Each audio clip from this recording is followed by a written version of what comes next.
Right, with Mike's Club News, everyone, whooping cough is an illness that can spread easily. It's also called pertussis.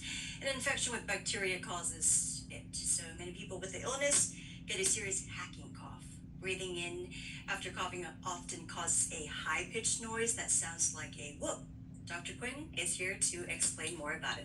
All right, so what is whooping cough, Dr. Quinn? Well, whooping cough is a very infectious bacterial infection. It's becoming more common. Unfortunately, we had a little bit of an outbreak last week where you all did a story. But basically, a patient that contracts this infection will present with a history of just uncontrollable coughing. Basically, they lose air. And what happens is when you get this infection, which is airborne, like the flu or COVID, which were viruses, but this is a bacteria, you get so much mucus buildup in your respiratory tract, including your lungs, some people can barely breathe. Like they'll come in, and then some people can become unoxygenated where they have periods where they don't breathe with all this coughing, and it can make the characteristic sound when they do take a breath. It's like, like that. And then they just keep doing that. And it's very characteristic. When I used to work in the emergency room, we used to see a lot of patients that came in like that.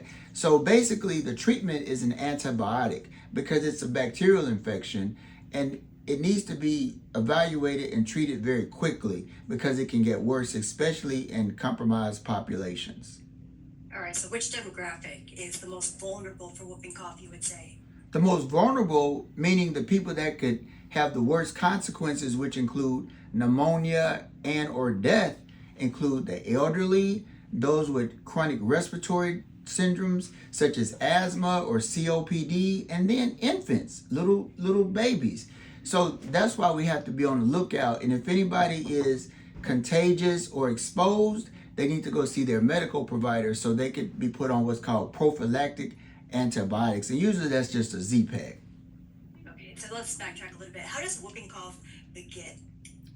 Basically, it's a respiratory infection. So if you're around someone with the infection and they are talking and you exchange respiratory droplets, then you can contract it. If your body is very strong, you could probably fight it off before it actually takes in, depending on your immune system.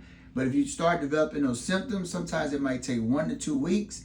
Then your body could be overcome with the infection, especially if you're somebody in the vulnerable population that we talked about, such as the elderly or those with chronic respiratory conditions, or even a baby. You could develop that coughing, can't breathe.